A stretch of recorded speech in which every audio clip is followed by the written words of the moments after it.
కర్ణుడు ఎలబోతా ఉంటాడు. అప్పుడు దుర్యోధనుడు, ఆగాగు ఆచార్యదేవ, ఏమంటివి జాతి నపమున సోతసుతుల కిందు నిలువ అర్హత లేదందువా?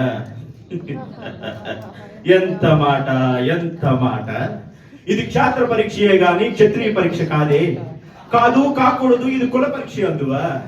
నీ తండ్రి భరద్వాజుని జననం పెట్టింది, అతి జుగుత్సాకరమైన నీ సంభవం పెట్టింది, మట్టి కుండలో పుట్టిదివి కదా. నీది ఏ కులము? ఇంత ఏలా అశ్వపితామహుడు కురుకురువుతుడైన ఈ శాంతనవుడు శివసముద్రుల భార్యకు గంగా గర్భమున జనించలేదా? ఈయనదే కులము. నాతో చెప్పిందువేమయ్యా? మా వంశములకు మూల పురుషుడైన వశిష్ఠుడు దేవయస్యకు ఊరసి పుత్రుడు కాడా?